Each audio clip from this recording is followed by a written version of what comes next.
This is the first time meeting up since the United States men's national team triumphed in St. Louis, winning 4-2 on the night, 5-2 on aggregate.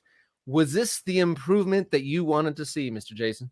Absolutely. How could you not be excited for what you saw after what you saw in St. Louis? 3 goals in the first half, just running rampant, some tactical tweaks. If you're a nerd, you're like, wow, where is Jedi Robinson playing? What's going on here? But it was exciting. The fluidity.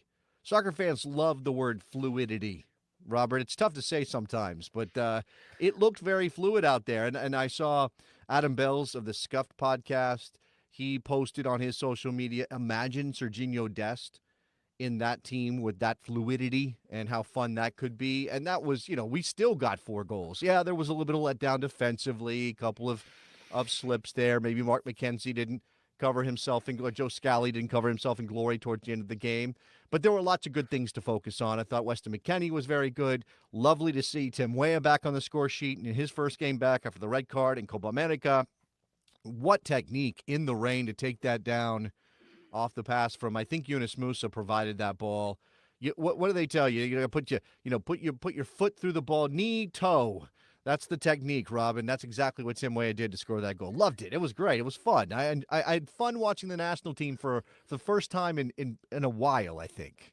Yeah, I can't agree more there. I prefer fluidity over verticality. I'll say that. Yeah, well, there was some verticality. I mean, maybe Pochettino wouldn't use that word. I don't know what the translation into Spanish might be of verticality, but they did not sit around and wait. There wasn't a lot of, hey, let's go side to side and let's try to stretch them out. It was pretty direct. It was pretty take the ball and get up the field, exploit those gaps, try to find ways to take Jamaica apart. And they did unbalance Jamaica because look how wide open Pulisic was on that pass from Weston McKennie for the first goal, which, again, led to the dance. Look at Tim Weah and where he was when that ball landed for him off of Yunus Musa's pass. I mean, these things kind of flowed from moving things around, overloading different areas of the field, forcing Jamaica to respond and finding the gaps.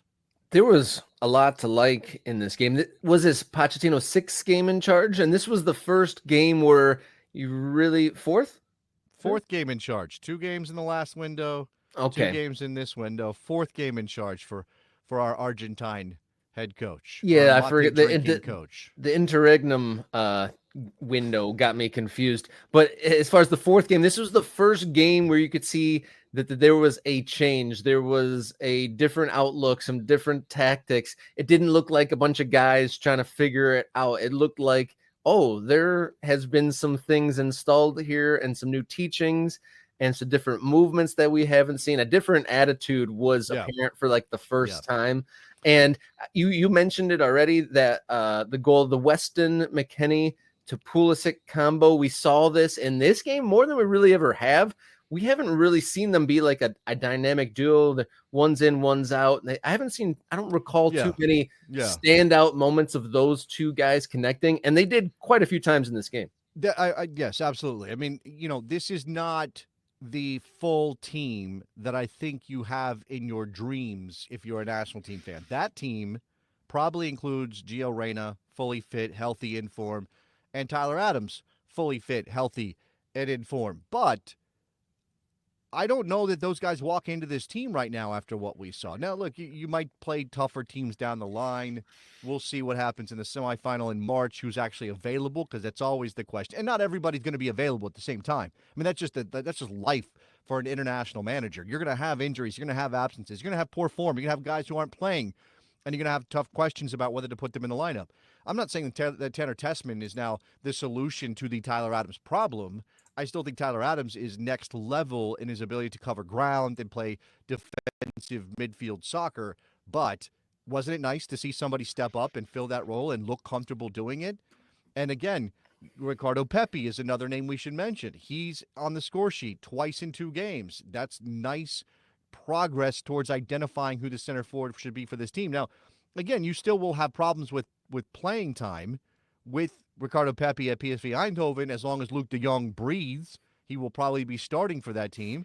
But I think Pochettino is seeing something from Ricardo Pepi that maybe gives him some hope that this is the guy who can carry that load at the top of the formation. And again, way back, Musa healthy and comfortable. Jedi Robinson playing well and proving he can do different things in this setup, not just play the wide traditional fullback up and down the flank role. He can step inside. He can play as an additional midfielder in that setup to allow Weston McKennie to get forward. I will say that the only real question right now, well, I guess two, because you could throw Matt Turner into this pot as well with his lack of playing time. So goalkeeper.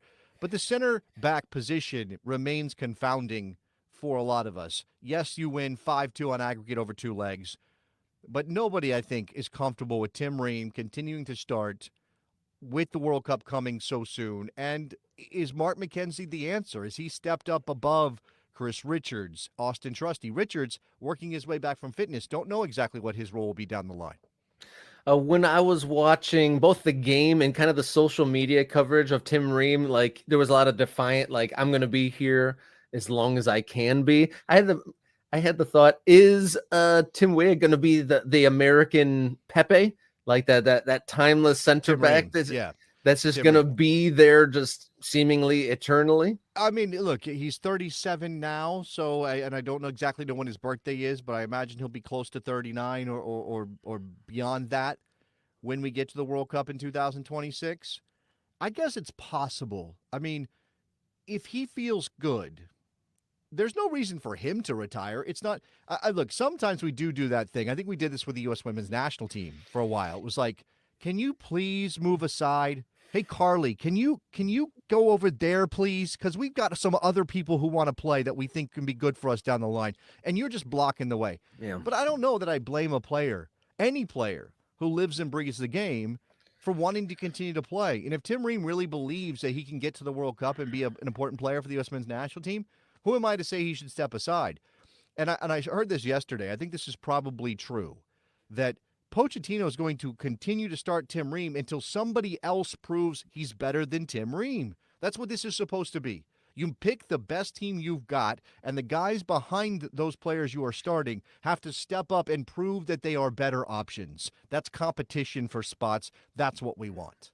Yeah, and it goes to the fundamental, what is the role of the national team? Is it to develop players or is it to play the best players? And, the argument is, like, let's get Tim Weah out of the way to develop a guy, but at the same time, do they need to? An example that comes to mind, not American, but Mark Gahey, the center back for England. I mean, he didn't play at all before the Euros and was one of the outstanding defenders of that competition.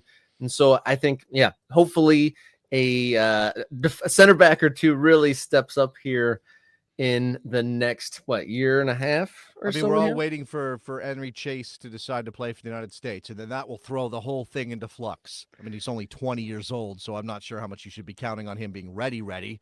But look, again, things can happen between now and the World Cup in 2026, but I do think the right thing for Pochettino to do is to continue to play the best team possible, and right now he believes Tim Ream is part of the best team possible.